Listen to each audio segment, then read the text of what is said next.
Congresswoman Omar, how much money did your campaign pay your husband's company? Ben Shapiro's voice cut through the packed University of Minnesota auditorium before the moderator could finish introducing the debate rules. 2,000 people went silent. CNN's cameras swiveled to capture Ilhan Omar's face. Excuse me. Omar blinked, caught off guard. Simple question. How much campaign money went to Tim Mynette's firm E Street Group during your 2020 re-election? Shapiro stood behind his podium, 5 manila folders stacked in front of him, his expression flat and clinical. The moderator tried to intervene. Mr. Shapiro, we haven't begun formal. It's a number, Congresswoman. Federal Election Commission reports are public record. Do you know the number, or should I tell you? Omar recovered slightly, her voice tightening. My husband's firm provided legitimate consulting services. That's not what I asked. How much money, yes or no, do you know the amount? The audience leaned forward. Half had come to cheer Shapiro. Half had come to support Omar. Now everyone just wanted to hear her answer.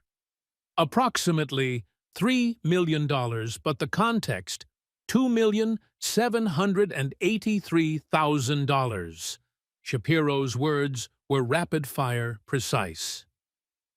Let me put that on screen for everyone. The overhead displays lit up with an FEC report, numbers highlighted in yellow. $2,783,000 in payments to E Street Group. Clear, documented, undeniable. Before we discuss what your husband allegedly did to earn this money, let's establish facts. Can we agree tonight that we're dealing with facts, public records? Your own statements, actual votes, not feelings, not deflections about Islamophobia, just facts. Can you agree to that? Omar's smile had vanished. I'm happy to discuss facts, though I notice you're already yes or no. Can we stick to documented evidence? Yes? I just said, good. Shapiro opened his first folder without waiting. Then let's continue. The $2.78 million you paid your husband's company, the Minnesota Campaign Finance and Public Disclosure Board, found you violated state campaign finance law.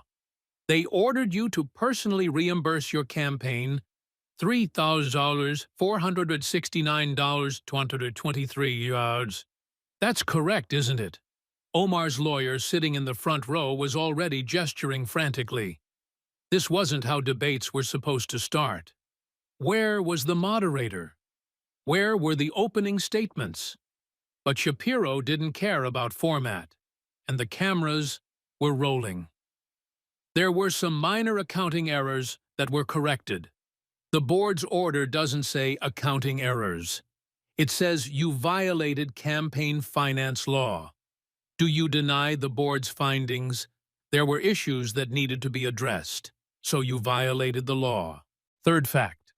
Your husband, Tim Mynette, currently faces civil lawsuits alleging his cannabis company failed to return over $1 million to South Dakota investors.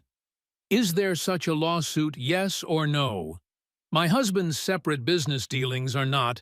They're relevant when you paid him $2.8 million of donor money, and his track record involves losing other people's money. Is there a lawsuit, yes or no? The crowd was buzzing now. This wasn't a debate. This was an interrogation. Yes, there's a lawsuit, but lawsuits don't prove. Of course not. But they establish a pattern.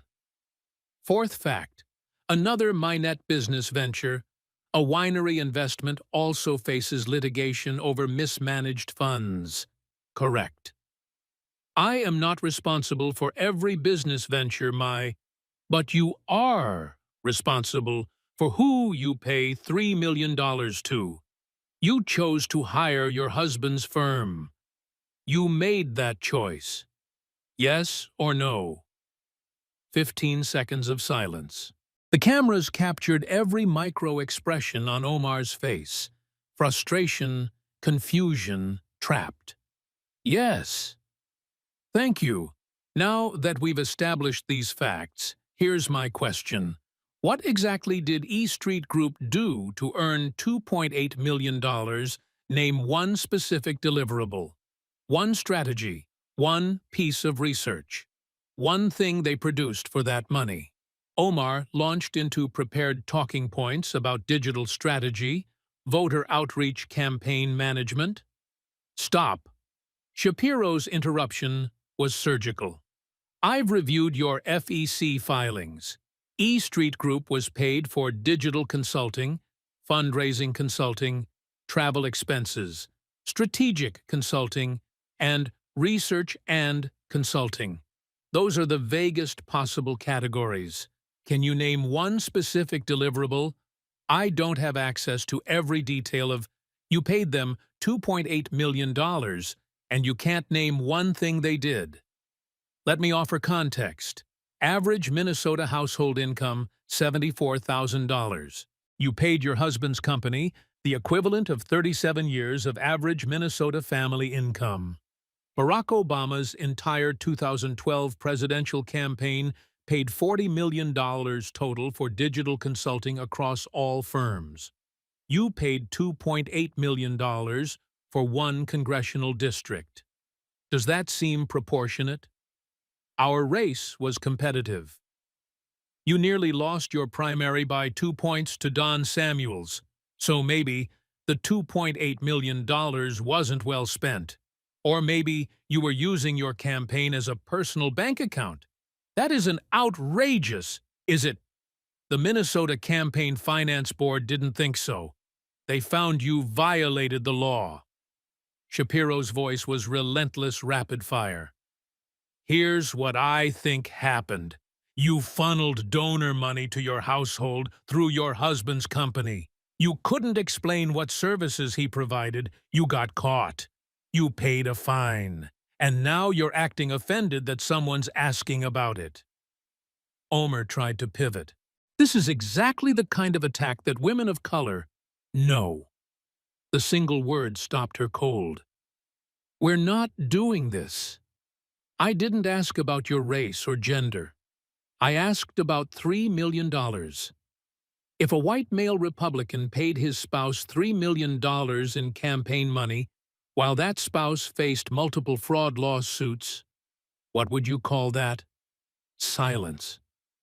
You'd call it corruption. But when you do, it's suddenly asking about it is bigotry. That's not how facts work. The moderator made another attempt. Mr. Shapiro, we have a schedule. One final question on this topic. Shapiro stared directly at Omar. Will you commit right now to not paying your husband's companies any more campaign money? Simple yes or no. Will you stop the self-dealing? Omar looked at her lawyer, who was shaking his head frantically. My campaign will make decisions based on applicable laws. That's not what I asked. Will you stop paying your husband? It's legal, but is it ethical? Yes or no? We will follow all regulations.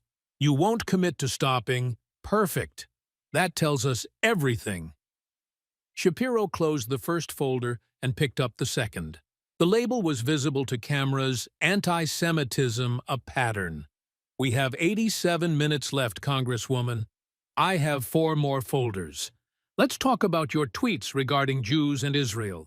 Let's discuss why your own party removed you from the Foreign Affairs Committee. Let's talk about It's All About the Benjamin's Baby. He opened the folder. This is going to be a very long night for you. The auditorium erupted, half in cheers, half in boos, everyone riveted. And Ben Shapiro, the 39-year-old Orthodox Jew from Los Angeles, who talked faster than anyone could rebut, was just getting started. Shapiro opened the second folder with theatrical precision. The label was visible to the cameras, Anti-Semitism, a pattern. Congresswoman Omar, let's talk about your statements regarding Jews, Israel, and IPAC.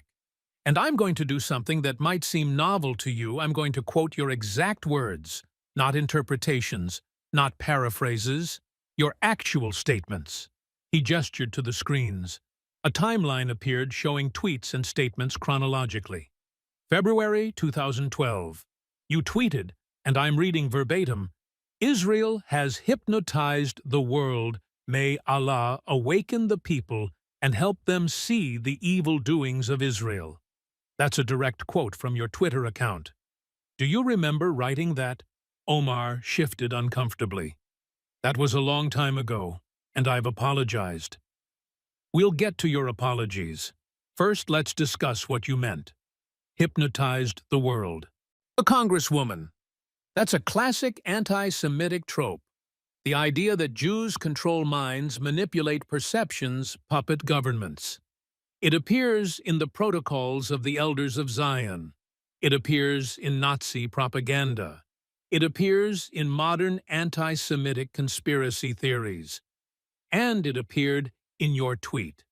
What did you mean by hypnotized? I was criticizing Israeli government policy regarding by suggesting they had supernatural mind control powers. That's your defense. Let me ask you this. Have you ever accused any other country of hypnotizing the world? Have you tweeted that Saudi Arabia hypnotized the world? That China hypnotized the world?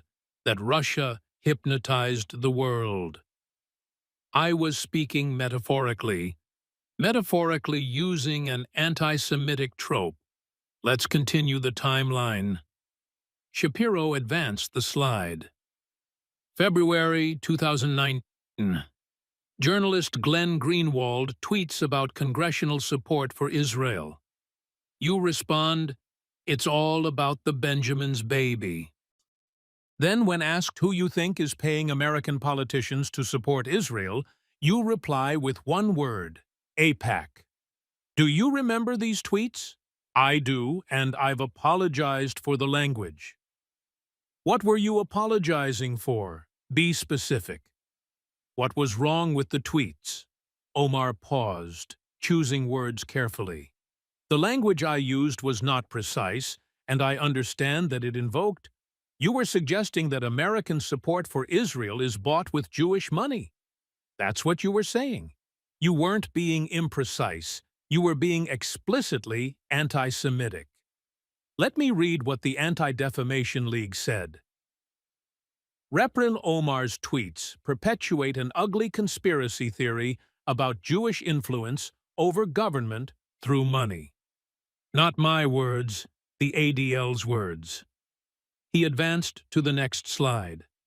But here's what's really interesting. Let me read your apology tweet. I am grateful for Jewish allies and colleagues who are educating me on the painful history of anti-Semitic tropes. Educating you. As if you, a sitting member of Congress, a college graduate, didn't know that accusing Jews of buying government influence was offensive. Shapiro's voice dripped with sarcasm. Congresswoman, I'm going to let you in on a secret. Everyone knows that accusing Jews of secret financial control is anti-Semitic. Everyone. It's not obscure history. It's not hidden knowledge. You're an intelligent woman. You knew exactly what you were saying. I was criticizing lobbying. Then let's test that claim. Name 3 other lobbying organizations you've criticized with the same intensity as AIPAC. 3. I'll wait. Omar started to answer. The NRA fossil fuel companies. Did you tweet, "It's all about the Benjamin's baby," about the NRA? No, but did you suggest the NRA was buying allegiance to a foreign country? I didn't say that about AIPAC either. Oh, but you did. Shapiro advanced the slide again.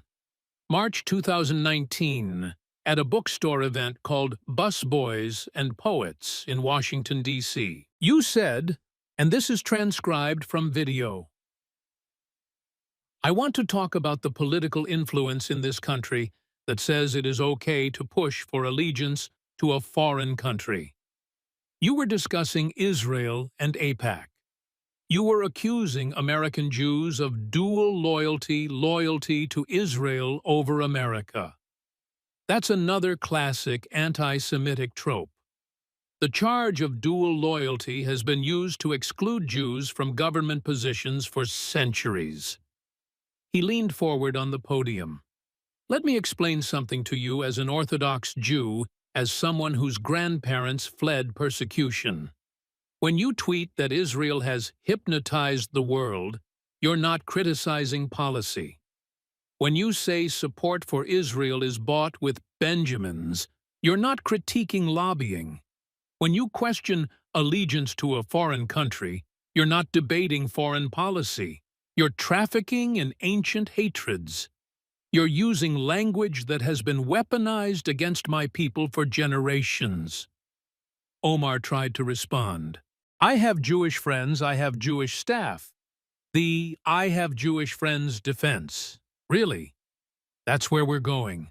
Let me share what some of your Jewish colleagues in Congress said about your statements. Shapiro pulled out printed statements. Representative Eliot Engel, Democrat from New York, said your comments were a vile anti-Semitic slur. Representative Ted Deutsch, Democrat from Florida, said you were repeating anti-Semitic tropes. Representative Max Rose, Democrat from New York and a Jewish combat veteran, said your statements were deeply hurtful to Jews, including myself. He looked up from the papers. These aren't Republicans attacking you. These are Democrats. Jewish Democrats. Your own colleagues. They recognized what your statements were. The screens showed the next slide. A House resolution condemning anti-Semitism passed because of Omar's statements. In March 2019, the House of Representatives passed HRES 183, a resolution specifically condemning anti-Semitism because of your statements. Your own party leadership felt compelled to publicly rebuke you.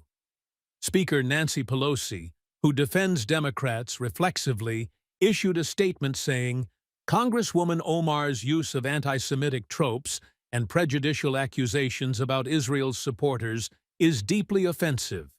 We condemn these remarks. Nancy Pelosi condemned you. Shapiro's voice was building now faster, more intense. And then what happened? Did you learn? Did you stop? No. In June 2021, you tweeted comparing the United States and Israel to the Taliban and Hamas. You put American and Israeli democracies with legal systems, civil rights, independent judiciaries in the same moral category as terrorist organizations. Once again, your Democratic colleagues condemned you. He pulled out another document.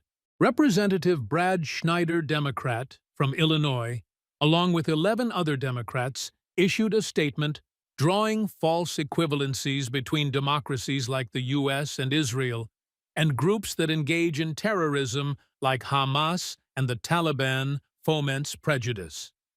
12 Democrats signed that statement. Your own party. The overhead screen showed a new slide.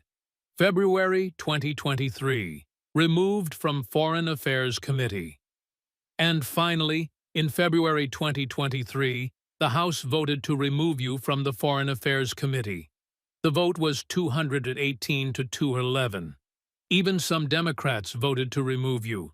You were stripped of your committee assignment because your statements about Israel and Jews had become so toxic that your own party couldn't defend you anymore. Shapiro closed the folder. So let me summarize the facts. You've made anti-Semitic statements at least 3 separate times. You've been condemned by your own party leadership. You've been rebuked by Jewish Democratic colleagues. The House passed resolutions condemning anti-Semitism because of you. You were removed from a committee because of your statements. You've apologized 3 times and kept doing it. Now here's my question. At what point do we stop calling these mistakes and start recognizing them as your actual beliefs? You don't accidentally stumble into anti-Semitic tropes. 3 separate times, get educated, 3 separate times, apologize, 3 separate times, and then keep doing it, unless the anti-Semitism reflects something you genuinely believe. The crowd was murmuring. Some Omar supporters were shaking their heads, but others looked thoughtful, troubled. Omar tried to respond. I think there's a difference between criticizing Israeli government policy and— I agree, Shapiro interrupted. There absolutely is a difference, and you've crossed that line repeatedly. Let me demonstrate. Here are legitimate criticisms of Israeli policy. I believe Israeli settlement expansion undermines peace prospects. I disagree with Israel's military tactics in Gaza. I think Israel should negotiate differently. Those are policy criticisms. Here are anti-Semitic statements. Israel has hypnotized the world. It's all about the Benjamins. Allegiance to a foreign country. See the difference? He didn't wait for an answer. You're not criticizing policy. You're suggesting Jews have sinister power, that they buy influence, that they're disloyal. That's not foreign policy debate. That's bigotry. I represent a diverse district with many viewpoints. Your district has a significant Jewish population actually. About 15,000 Jews in Minnesota's 5th District. How do you think they feel when their congresswoman tweets that support for Israel is bought by Benjamins? When you suggest American Jews have allegiance to a foreign country, you're not representing them, you're insulting them. Shapiro pulled out one more document. Let me read something from the American Jewish Committee's 2023 State of Anti-Semitism in America report. It found that 78% of American Jews felt less safe after October 7th Hamas attacks. The same report noted that political rhetoric, including from elected officials, contributes to this sense of insecurity.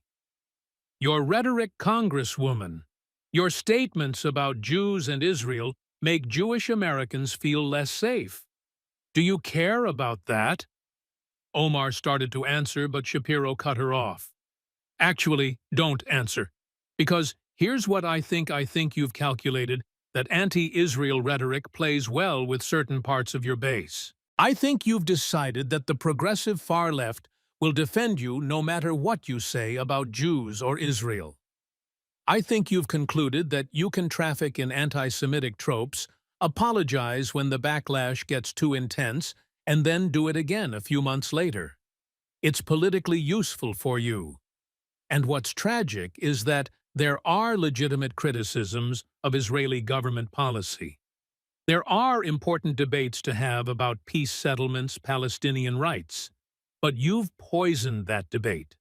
You've made it impossible to have productive conversations because you keep injecting ancient anti-Semitic hatred into modern policy discussions. You had a platform. You could have elevated the discourse. Instead, you debased it.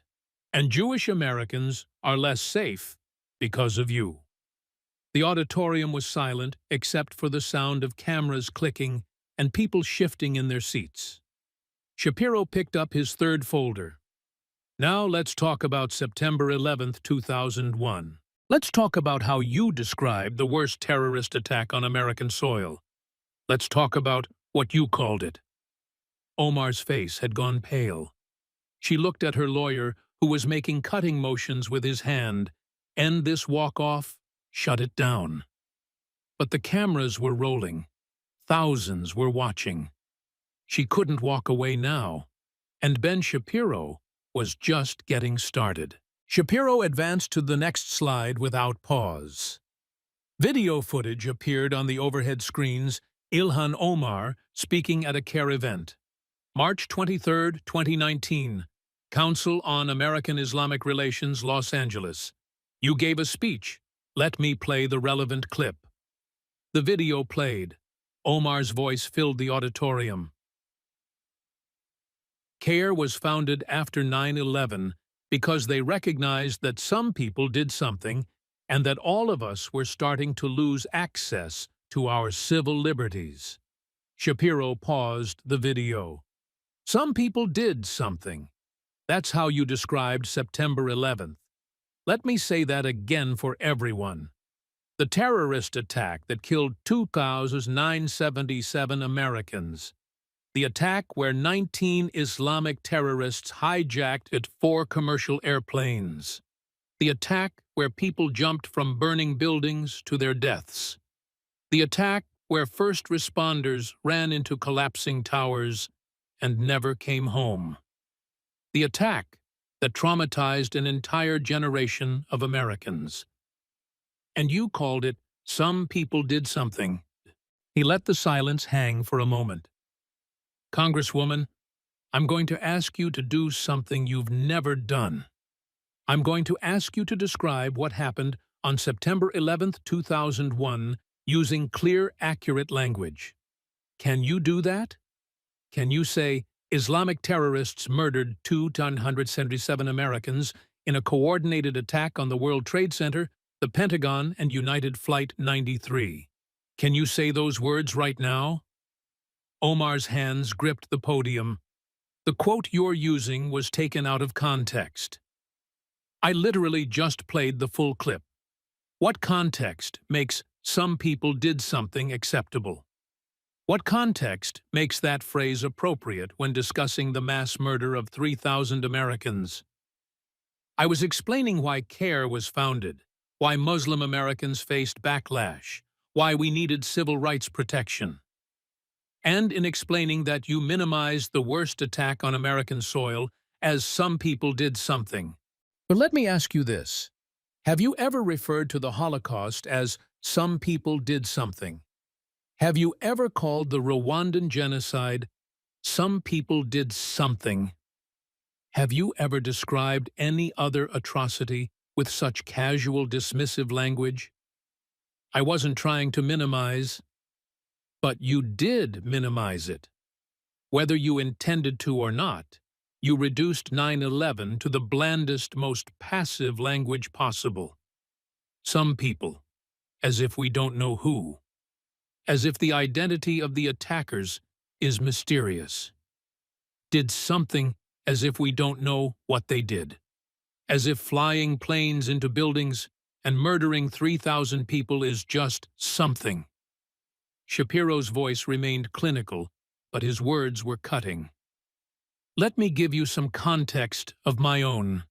3 months before you gave that speech, I attended the funeral of a family friend, someone I'd known for 20 years who died in the World Trade Center. He was 34 years old. He worked on the 97th floor of the North Tower. When Flight 11 hit, he called his wife. She was pregnant with their second child. He told her he loved her. Then the tower collapsed, and he burned to death. The auditorium was completely silent now.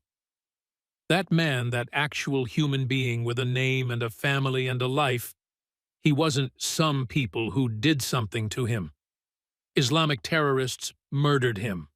They murdered him deliberately, intentionally, as part of a coordinated attack on America. And when you use passive, dismissive language to describe his death, you're not just being politically tone-deaf. You're being morally obscene. Omar tried to interrupt. I have expressed sympathy for 9/11 victims on multiple.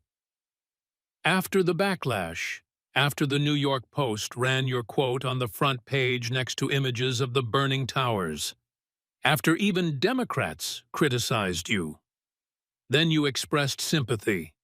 But your instinctive language, the words you chose when you weren't being careful was, "Some people did something." That tells us what you actually think. Shapiro pulled out another document. But it's not just 9/11. Let's look at your broader pattern of statements about terrorism. June 2021. You tweeted, "We must have the same level of accountability and justice for all victims of crimes against humanity. We have seen unthinkable atrocities committed by the U.S., Hamas, Israel, Afghanistan, and the Taliban." He looked up from the paper. You compared the United States and Israel to Hamas and the Taliban, let me be very clear about what those organizations are. Hamas, a designated terrorist organization that fires rockets at Israeli civilians, uses human shields, pays Palestinians to murder Jews, and explicitly calls for the destruction of Israel in its charter. Taliban harbors.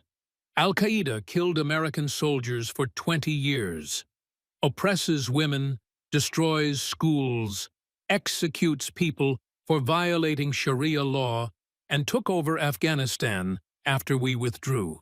And you put them in the same moral category as America and Israel, two democracies with constitutions, legal systems, civil rights, independent courts, and rules of engagement in warfare. This isn't moral equivalence. This is moral insanity. Representative Brad Schneider's response appeared on the screen. Your Democratic colleague, Representative Schneider, issued a statement signed by 12 Democrats saying, "Drawing false equivalencies between democracies like the U.S. and Israel and groups that engage in terrorism like Hamas and the Taliban foments prejudice and undermines progress toward peace. 12 Democrats felt compelled to rebuke you publicly." Omar tried to defend herself. "I was calling for accountability through international mechanisms." No, you were creating a false moral equivalence. Let me ask you directly, do you believe the United States and Israel are morally equivalent to Hamas and the Taliban? Yes or no? Of course not. But then why did you tweet it? Why did you put them in the same sentence, suggesting they commit the same level of atrocities? Either you believe the comparison is valid, or you were being recklessly inflammatory. Which is it? I was highlighting that international law should apply to democracies that already follow international law and terrorist organizations that explicitly reject it. That's your argument. Let me explain something about international law and rules of warfare. Israel warns civilians before strikes. Hamas hides weapons in schools. America investigates civilian casualties. The Taliban executes people without trial. These are not equivalent behaviors. Shapiro advanced to another slide. But here's what I find most revealing about your pattern of statements. You minimize 9/11. You compare America to the Taliban. You equate Israel with Hamas. But you know what you don't do. You don't show the same scrutiny toward actual terrorist organizations or regimes that commit massive human rights abuses. A timeline appeared showing Omar's voting record. September 2019. The House voted on a resolution recognizing the Armenian genocide, the systematic murder of 1.5 million Armenian Christians by the Ottoman Empire. You voted present, not yes, not no. Present. Why? Because Turkey, a country that denies the genocide, didn't want the resolution to pass. And you didn't want to offend Turkey. He pulled up another vote. January 2000. The House voted to limit Trump's military action against Iran. That's fine, you can oppose military action. But in your floor speech you said, we need to de-escalate tensions with Iran. Iran, a country that sponsors Hezbollah and Hamas, that funds terrorism across the Middle East, that chants death to America, that oppresses women, that executes gay people. You want to de-escalate with them, but Israel, America's democratic ally, you want to sanction and condemn. Another slide. October 2023. After Hamas's terrorist attack on Israel that killed 200 people, including 36 Americans, you waited 4 days to condemn it. 4 days. And when you finally did, your statement included, we must also address the occupation and violence that Palestinians have endured for decades. You couldn't condemn a terrorist massacre without immediately pivoting to "but Israel." Shapiro's rapid-fire delivery was overwhelming. Facts, votes, quotes, all cascading. Here's the pattern, Congresswoman. You minimize terrorism when it targets Americans or Israelis. You create false equivalences between democracies and terrorist organizations. You show more sympathy for regimes that oppress their citizens than for America. And when anyone points this out, you claim you're being attacked for being Muslim. He leaned forward. But that's not what's happening. You're not being criticized for being Muslim. You're being criticized for your actual statements. There are multiple Muslim members of Congress, Representatives Andre Carson and Rashida Tlaib, for example. But Carson doesn't minimize 9/11. He doesn't compare America to the Taliban. And so he doesn't get this criticism. This isn't about your identity. This is about your judgment and your values. Omar's voice rose. I came to this country as a refugee. I fled violence. I understand terrorism better than what? Better than the families who lost loved ones on 9/11. Better than the soldiers who fought the Taliban. Better than the Israeli civilians murdered by Hamas.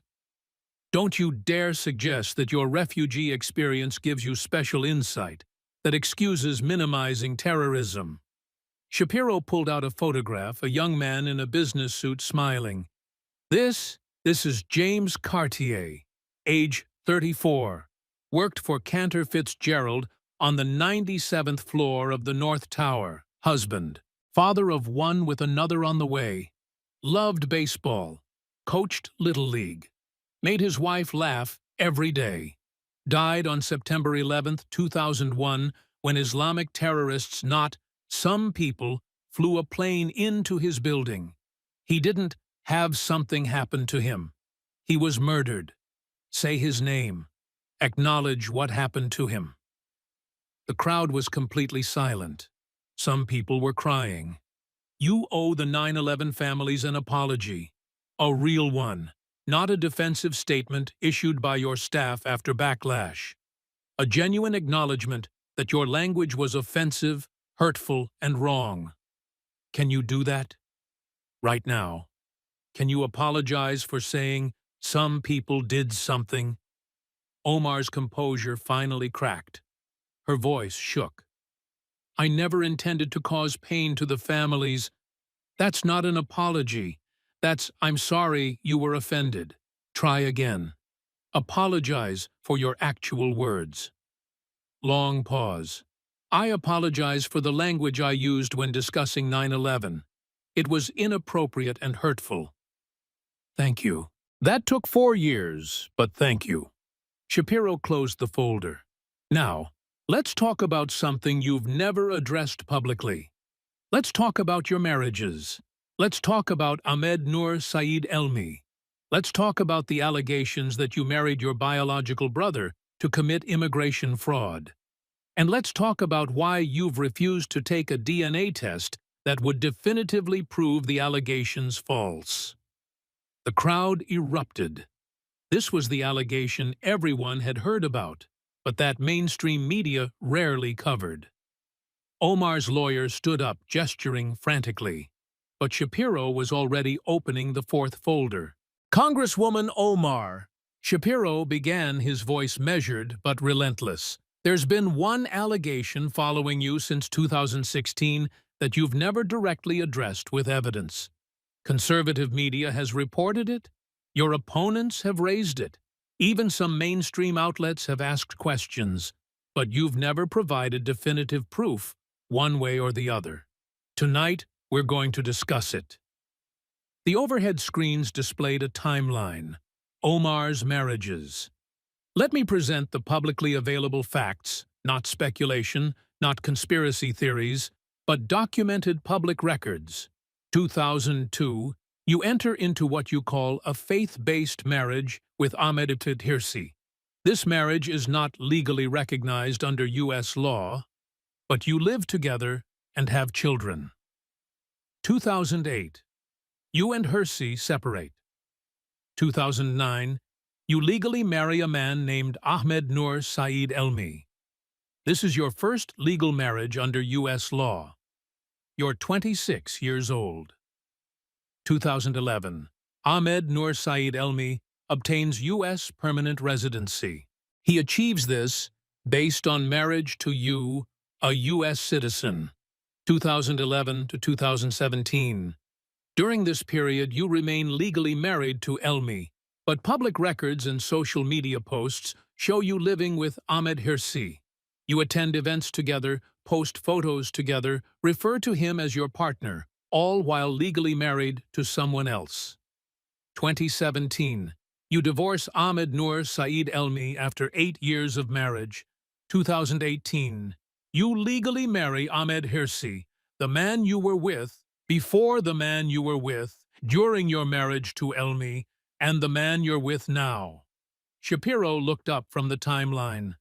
That's the documented sequence of events.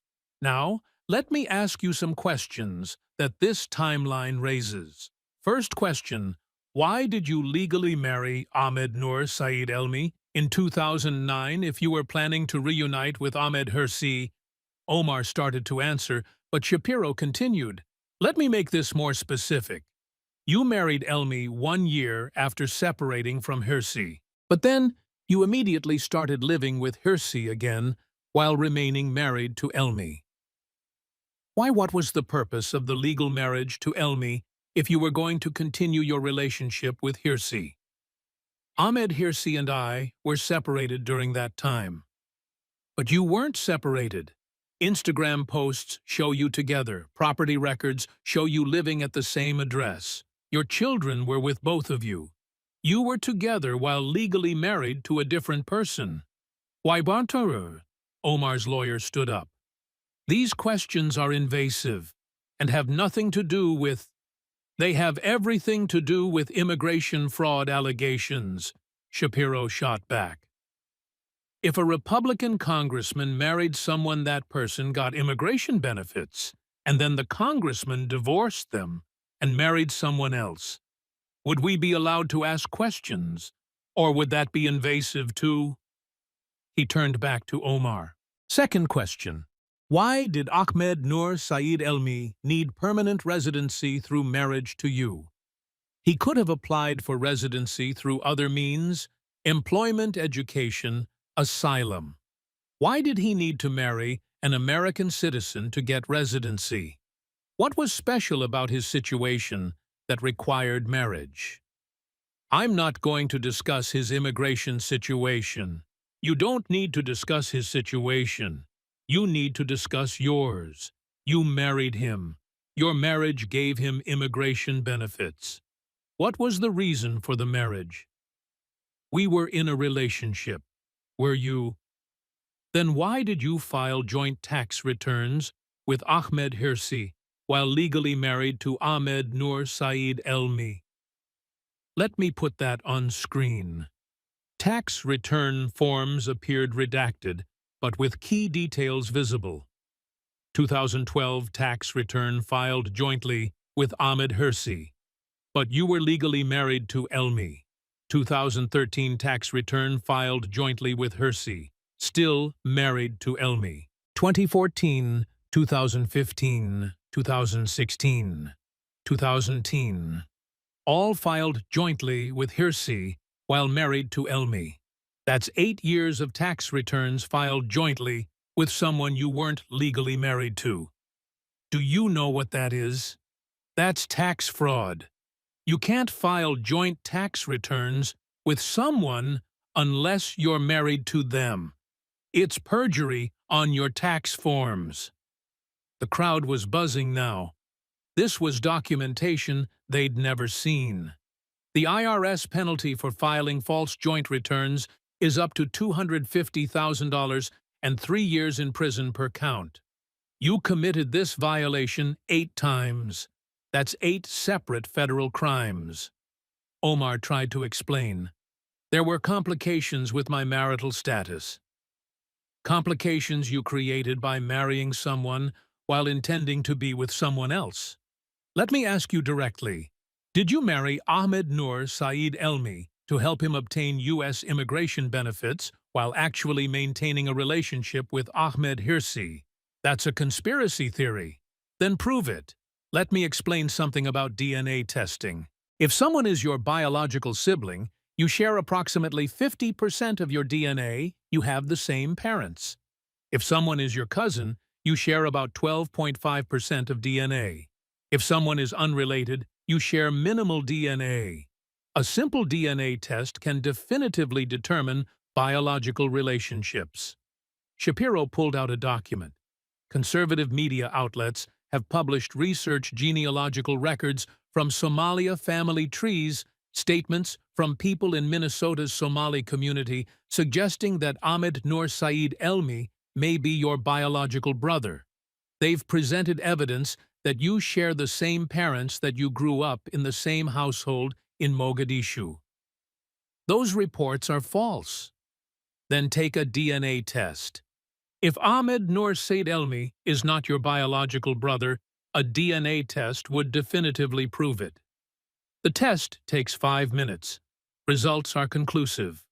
One test would end this controversy forever and vindicate you completely. Why haven't you taken the test?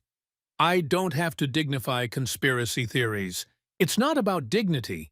It's about evidence. You're accused of a federal crime immigration fraud. You're accused of marrying your brother to circumvent immigration law. A DNA test would prove your innocence. Why won't you take it? Because it's Islamophobic persecution. DNA testing isn't Islamophobic. It's science. Courts use DNA tests every day to establish paternity, to solve crimes, to identify remains. There's nothing religious about DNA testing. If a Christian politician or a Jewish politician or an atheist politician face the same allegations, we'd demand they take a DNA test to prove innocence. Why should you be exempt? Shapiro's voice intensified. Let me tell you how innocent people behave. If someone accused me of being biologically related to someone I married, I would take a DNA test immediately that day to clear my name. I would volunteer for the test. I would demand the test. I would do everything possible to prove the allegation false, because my reputation and my legal status would depend on it. But you've done the opposite. You've refused testing. You've called it conspiracy theories. You've claimed it's beneath your dignity. You've accused people of Islamophobia. You've done everything except provide evidence of your innocence. And that refusal, that pattern of deflection, is the most damning evidence we have. The screens showed immigration forms.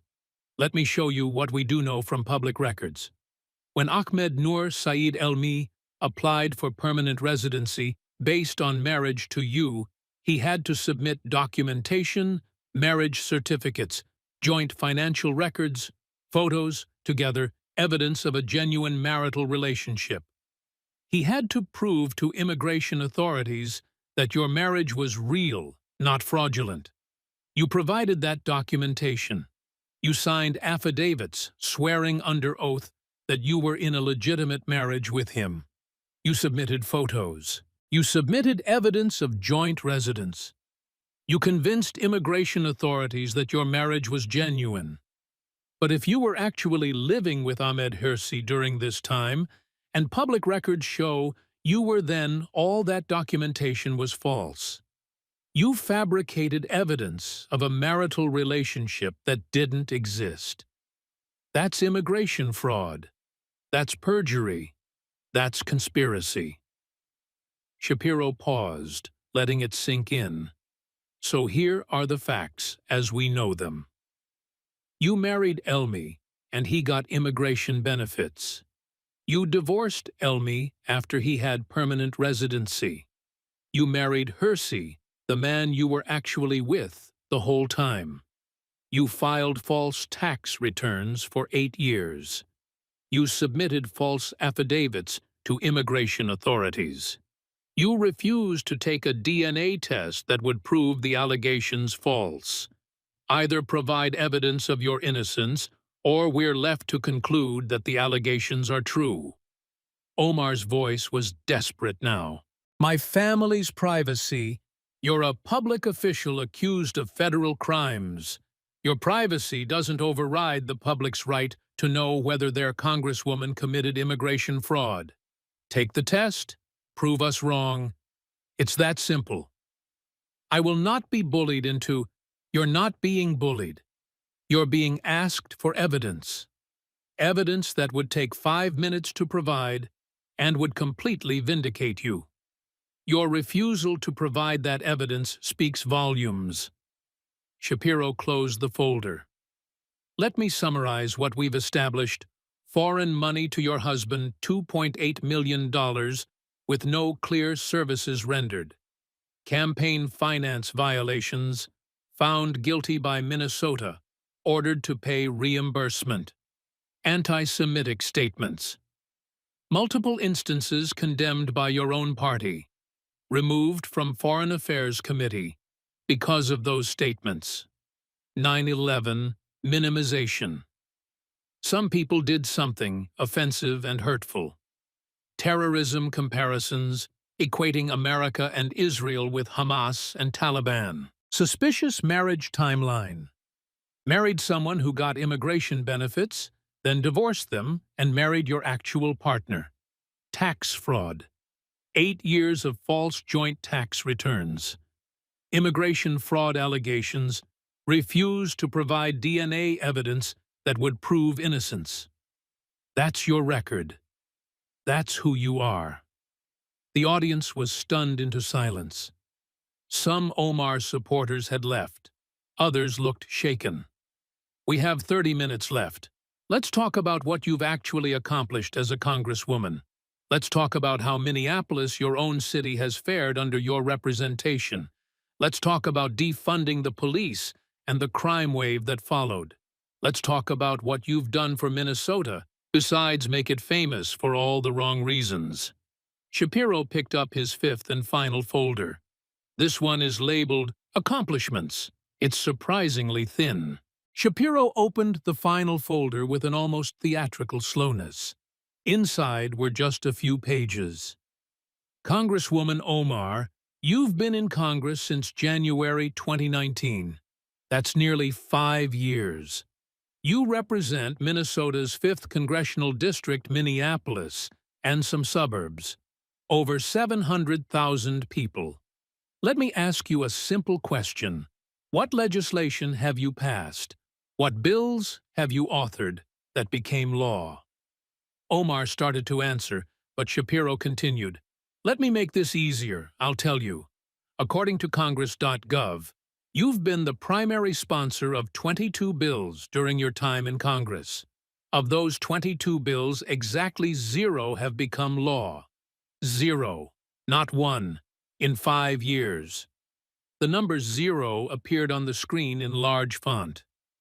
For comparison, Representative Dean Phillips, your Minnesota colleague, also a Democrat, has been in Congress the same amount of time. He's passed 6 bills into law. Representative Angie Craig, another Minnesota Democrat, has passed 4 bills. Even representatives in the minority party typically pass at least 1 or 2 bills through committee work and bipartisan compromise. But you nothing. Omar tried to interject.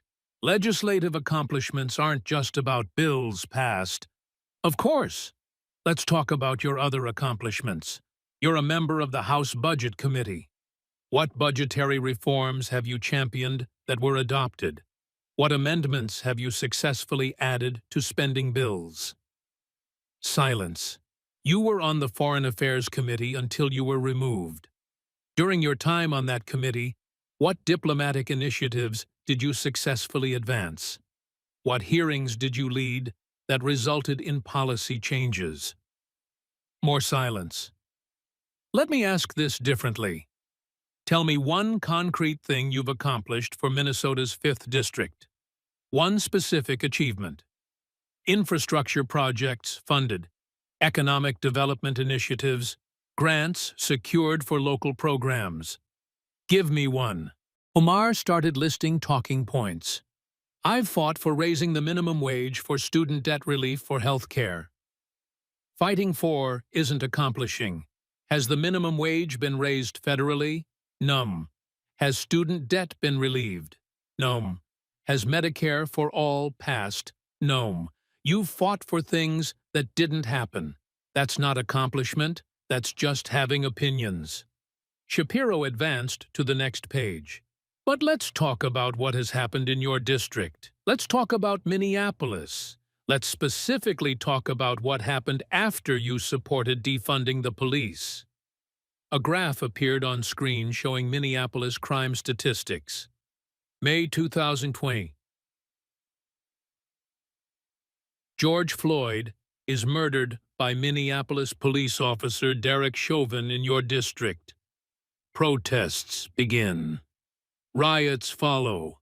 And you tweet your support for dismantling the Minneapolis Police Department. You call MPD rotten to the root. You advocate for defunding and reimagining public safety. More graphs appeared. Here's what happened to Minneapolis after the defunding movement, 2019 to 2021. Murders increased 83%. 2019 to 2022, violent crime increased 42%. 2020 to 2023. Over 200 police officers left MPD staffing crisis. 2021, average police response time increased from 11 minutes to 17 minutes. Business corridor impact. 36% of businesses in the 3rd Precinct area never reopened after riots. Downtown office vacancy rate increased from 8% to 23%. Retail businesses reported 64% decrease in foot traffic. Those are FBI crime statistics and local economic data. Minneapolis became demonstrably less safe and economically weaker after implementing the policies you supported. How do you explain that? Omar tried to pivot to root causes. The increase in crime is due to systemic issues, poverty, lack of opportunity. Poverty and lack of opportunity didn't suddenly appear in 2020. Minneapolis has had economic inequality for decades. What changed in 2020? You and your allies called for defunding police officers, left the force in droves, and crime skyrocketed. Cause and effect. Shapiro pulled out polling data. Here's what your constituents think. In November 2021, Minneapolis held a ballot measure to replace MPD with a Department of Public Safety, exactly what you advocated for. The measure was rejected by 56% of voters. In your own district, your own constituents rejected your policy. The ballot measure was complicated by misleading. Stop. Your constituents, including many black voters in North Minneapolis who are most affected by crime, rejected your approach. They wanted police reform, not police defunding. But you were more interested in playing to a national progressive audience than listening to your actual constituents. The screen showed a photo of a boarded-up building. This is Ahmed's Grocery on East Lake Street in your district, owned by a Somali-American immigrant for 23 years, destroyed in the 2020 riots. Ahmed spent his life savings trying to rebuild, but insurance didn't cover riot damage. Crime in the area stayed high. He eventually sold the property at a loss and moved out of Minneapolis. That's your constituent. That's someone from your own community. What did you do for him? Omar had no answer. Let me contrast your record with someone who has similar politics but actually accomplishes things. Representative Ro Khanna, Progressive Squad adjacent, represents Silicon Valley. Let's look at what he's done. Passed the Bipartisan Credit for Caring Act to help family caregivers. Successfully advocated for removing the cap on quarterly disaster unemployment benefits. led negotiations on workforce development provisions in infrastructure bill, worked with Republicans on right-to-repair legislation. He hasn't passed everything he wants, but he works, negotiates, and delivers tangible results. Why can't you do that? My approach is to fight for transformative change that never transforms anything because it never passes. Let me explain something about Congress. It's a legislative body. The job is to legislate. That means compromising building coalitions, negotiating with people you disagree with, and passing laws that make incremental improvements. That's the job. But you don't do the job. You give speeches, send tweets, appear on cable news, and pass nothing. Shapiro pulled out another document. Your social media engagement is impressive. I'll give you that. Average tweets per day, 11.7. Average retweets per tweet, 200. You're excellent at generating controversy and attention. But governance isn't about Twitter engagement. It's about improving people's lives. And by that measure, you've failed. He looked directly at Omar. Here's what I think happened. You came to Congress as part of the 2018 progressive wave. You were one of the squad, young, diverse, outspoken. You got attention for criticizing Trump, for pushing progressive policies, for being controversial. And you discovered that controversy is profitable. Controversy gets you on TV. Controversy gets you donations. Controversy makes you famous. So you leaned into it. Anti-Semitic tweets. Controversy. Comparing America to the Taliban. Controversy. Minimizing 9/11 controversy. Each one generated news cycles, fundraising emails, cable news appearances. You became one of the most famous members of Congress, not because you accomplished anything, but because you said outrageous things. Meanwhile, your district suffered. Crime increased. Businesses left. Your constituents wanted actual representation, but you were too busy being a national progressive celebrity to do the boring work of legislating. The screen showed fundraising totals. Since entering Congress, you've raised over $11 million. That's impressive for a safe district where you face no real general election threat. Where does that money come from? Look at the donor map. Over 80% comes from outside Minnesota. You're not funded by your constituents. You're funded by national progressives who donate to you because you're controversial, because you attack Israel, because you say things that offend conservatives. You've figured out the formula? Say something outrageous, get condemned by Republicans, fundraise off the controversy, repeat. It's brilliant marketing, but it's terrible governance. Omar's voice rose in frustration. I represent a diverse district with strong progressive values. Then why did your constituents nearly vote you out in the 2022 primary? Don Samuels, a black former city councilman with no national profile, and vastly less money came within 500 votes of beating you. In a safe Democratic district. In your own party's primary. You barely survived because your constituents are tired of controversy and want actual representation.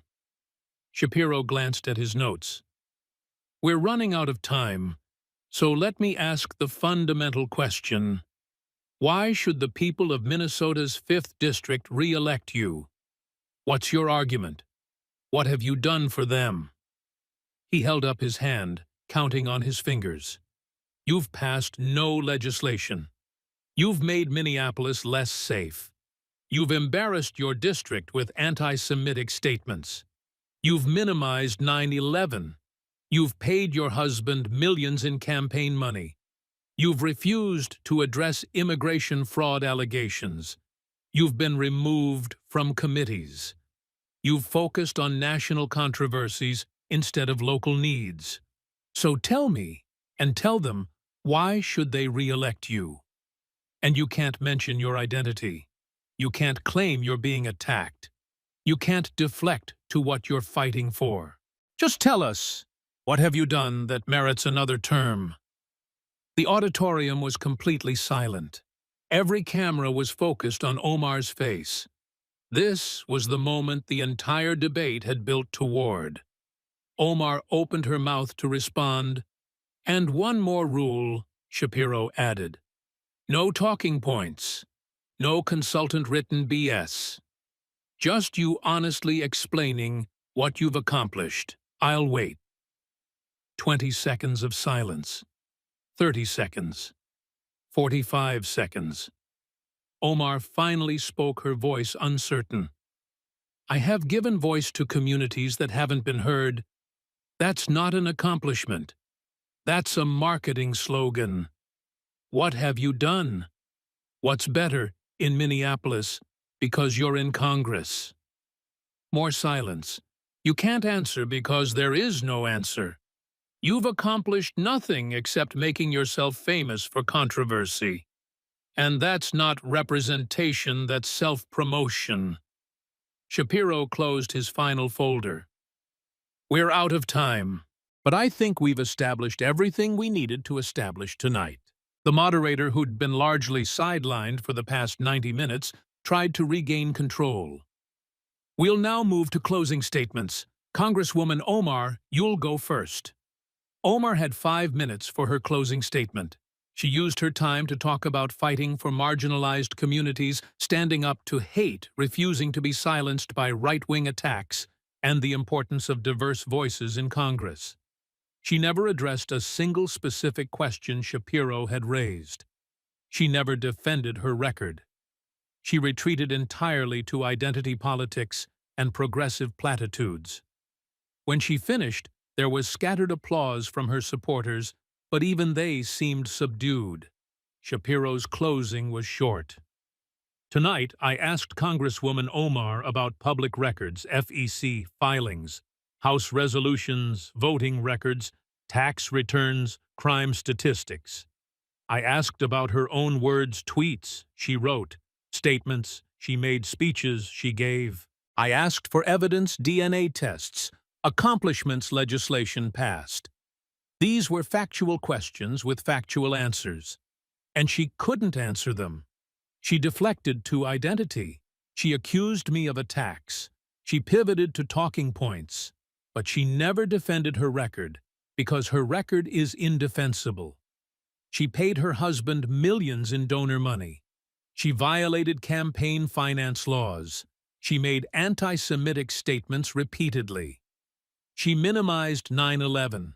She compared America to the Taliban. She refuses to provide evidence that would disprove immigration fraud allegations. She's passed zero legislation. She made Minneapolis less safe. She represents donors outside Minnesota better than constituents inside Minnesota. Those are facts. And facts don't care about your feelings. They also don't care about your identity. Facts don't care if you're black, white, Muslim, Jewish, male, or female. Facts are facts. The question for voters in Minnesota's 5th District is simple. Do you want a representative who accomplishes things? Or do you want a representative who generates controversies? Do you want someone who works for you, or someone who works for their national brand? The choice is yours. But at least now you have the facts to make an informed decision. Thank you. Within 2 hours, Shapiro Destroys Omar was trending on Twitter with over 800,000 tweets. Clips from the debate had been viewed 15 million times. Conservative media declared it the greatest political debate performance in modern history. Progressive media called it an ambush and Islamophobic attack. Mainstream media couldn't decide what to say. Omar's team issued a statement, "Tonight was a reminder that hate and bigotry still exist in America. Ben Shapiro's attacks were rooted in Islamophobia and misogyny. We will not be silenced." Shapiro responded on his podcast the next day, I asked her about federal campaign finance reports, her own tweets, and public crime statistics. If that's Islamophobia, then your defense is even weaker than I thought. Facts aren't bigotry. Accountability isn't persecution. And asking public officials to defend their records isn't an attack. Within a week, polling showed Omar's approval rating in her district had dropped 9 points. Don Samuels announced he would challenge her again in the 2024 primary. 5 other candidates joined the race. Within a month, major Minnesota newspapers published editorials calling for accountability from their congresswoman. Within 3 months, Democratic Party donors began redirecting money to other progressive candidates.